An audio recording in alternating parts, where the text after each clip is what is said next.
मेरे एनएचएम के 16,000 साथियों को मेरा सादर प्रणाम, नमस्कार। आज ये वीडियो मैसेज मैं एनएचएम का एक प्रतिनिधि होने के नाते अपने पूरे 16,000 कर्मचारियों की ओर से राज्य में सत्तासीन भारतीय जनता पार्टी संगठन के लिए ये वीडियो मैं बना रहा हूँ। मुझे ये कहते हुए बहुत दुख हो रहा है कि सरकार को बने 20 माह लगभग होने को हैं और इससे पहले हम लोगों ने 160 बार से अधिक अपनी मांगों को लेकर ज्ञापन, निवेदन और आवेदन किया। बहुत दुख और चिंता की बात है कि लोकतांत्रिक ढंग से चुनी हुई सरकार, जिसने मोदी की गारंटी बनाई, भारतीय जनता पार्टी ने मोदी की गारंटी का घोषणा पत्र बनाया, उस घोषणा पत्र पे हमने भरोसा किया। हमने कोई सरकार नहीं चुनी, एक बार रिपीट कर रहा हूं मैं, हमने कोई सरकार नहीं चुनी, हमने भारतीय जनता पार्टी का चयन किया क्योंकि हमें मोदी की गारंटी पे भरोसा है। परंतु 20 महीने होने के पश्चात भी, इतने निवेदन करने के पश्चात भी सरकार द्वारा राष्ट्रीय स्वास्थ्य मिशन के संविदा स्वास्थ्य कर्मचारियों के मामलों को लेकर किसी भी प्रकार का कोई संज्ञान नहीं लिया जा रहा है। मजबूर होकर हम लोगों ने एक अनिश्चितकालीन आंदोलन पर जाने का निर्णय लिया, जो कि 18 अगस्त से जारी है। मैं इस वीडियो मैसेज के माध्यम से भारतीय जनता पार्टी संगठन को कुछ जरूरी बातों से अवगत कराना चाहूंगा।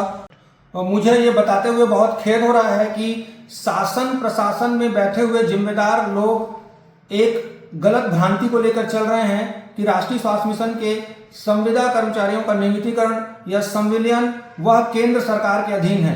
यह पूरी तरह से गलत और भ्रामक जानकारी है और यह भी दुख है कि इस मामले में शासन प्रशासन के जो माननीय मंत्री जी हैं, वह पूर्व कांग्रेस सरकार के माननीय स्वास्थ्य मंत्री जी जैसा बयान दे रहे हैं कि इसमें केंद्र सरकार के हस्तक्षेप की जरूरत है, जबकि ऐसा बिल्कुल भी नहीं है।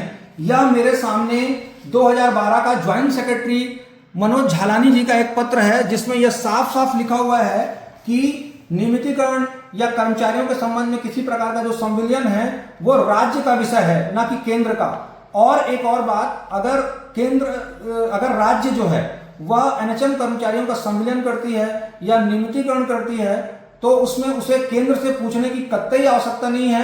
यह पूरी तरह से राज्य का विषय है। और मैं आपको जानकारी दे दूं कि राज्य का विषय होने के कारण ही पिछली सरकार में, यह आप देख रहे हैं, एक नियमितीकरण का प्रस्ताव राज्य शासन को स्वास्थ्य विभाग की तरफ से भेजा गया था।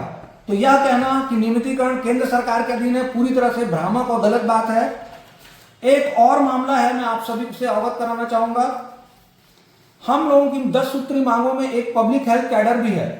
पब्लिक हेल्थ कैडर राष्ट्रीय स्वास्थ्य नीति 2017 का एक महत्वपूर्ण विषय है।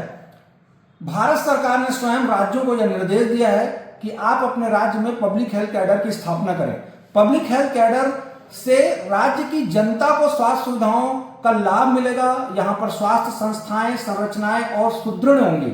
यहाँ और ज्यादा डॉक्टर, नर्स, पैरामेडिकल स्टाफ भर्ती किए जाएंगे, रखे जाएंगे, जिससे स्वास्थ्य सुविधाएं और निचले लेवल तक सुदृढ़ होंगी, लोगों को इसका लाभ मिलेगा।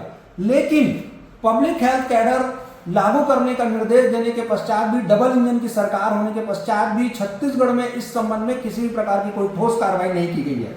यह मेरे पास एक पत्र है जो कि सचिव छत्तीसगढ़ शासन स्वास्थ्य एवं परिवार कल्याण विभाग को संचालक स्वास्थ्य सेवाएं ने लिखा है। 2023 में ये अगस्त महीने का पत्र है, जिसमें यह public health management cadre Chhattisgarh में बनाया जाए, उस संबंध में पहल करने की बात की गई है। परंतु आज पर्यंत तक छत्तीसगढ़ में इस संबंध में कोई भी प्रयास नहीं किया गया है।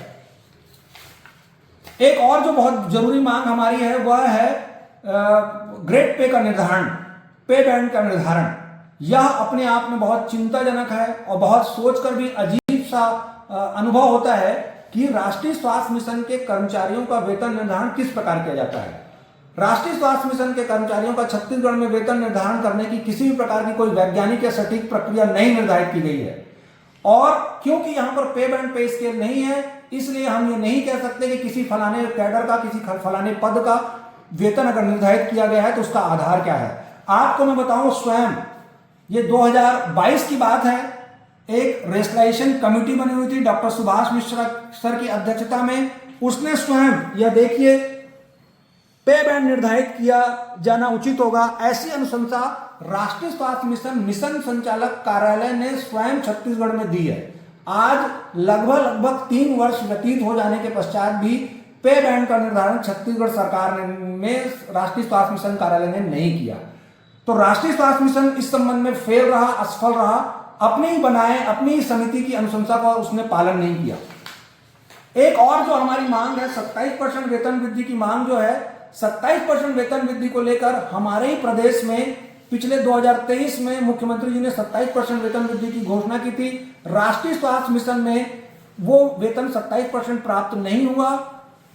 इसके पश्चात उसमें विभिन्न प्रकार के कैलकुलेशन, मैथमेटिकल गुणा भाग करने के पश्चात भी हमारा वो जो 27% वेतन वृद्धि था उसे 5% कर दिया गया। आपको मैं बता दूं, उस 5% वेतन वृद्धि को भी अभी तक हमको नहीं दिया गया है। ये स्वास्थ्य एवं परिवार कल्याण विभाग के अवर सचिव छत्तीसगढ़ शासन द्वारा ये दिसंबर 2023 का एक पत्र है जिसमें यह लिखा गया है कि भाई इसमें घोषणा अनुसार राष्ट्रीय स्वास्थ्य मिशन के संविदा कर्मचारियों को 5% वेतन प्रदान करने की सहमति प्रदान की जाती है। वह आज तक पर्यंत तक हमको प्राप्त नहीं है। हमारी मांगों में एक अनुकंपा नियुक्ति भी बहुत महत्वपूर्ण है। आपको पता है कि कोरोना काल में हमारे बहुत सारे जो संविदा कर्मचारी एनएचएम के साथी हैं वो संक्रमित हुए, उनमें से बहुत सारे लोगों की जान चली गई और आज उनके परिवार की कोई पूछ परख करने वाला नहीं है। एनएचएम कर्मचारी संघ लगातार इस बात की मांग करता रहा कि भाई अगर संविदा के किसी एनएचएम साथी की मृत्यु होती है तो उसके परिवार को सहयोग और सहायता प्रदान करने के लिए संविदा में ही अनुकंपा नियुक्ति प्रदान की जाए। पड़ोसी राज्य मध्य प्रदेश ने यह पहल की है और वहां अनुकंपा नियुक्ति एनएचएम के कर्मचारियों के परिवारों को दी जाती है। हमारे ही राज्य छत्तीसगढ़ में यह आप देखेंगे मेरे हाथ में पत्र है, एक परिपत्र है, हमारे बिजली विभाग का एक परिपत्र है जिसमें बिजली विभाग में संविदा में कार्यरत जो हमारे साथी हैं, कर्मचारीगण हैं, उनके परिवार को अनुकंपा नियुक्ति प्रदान की जाती है। तो छत्तीसगढ़ में इस प्रकार की जो राष्ट्रीय स्वास्थ्य मिशन के कर्मचारियों के साथ पिछले 20 वर्षों के साथ में उनके भविष्य के साथ जो खिलवाड़ किया जा रहा है, उनकी छोटी छोटी मांगें, जरूरी मांगें जो उनकी सामाजिक आर्थिक सुरक्षा के लिए बहुत जरूरी हैं, उनको भी पूरा नहीं किया जा रहा है।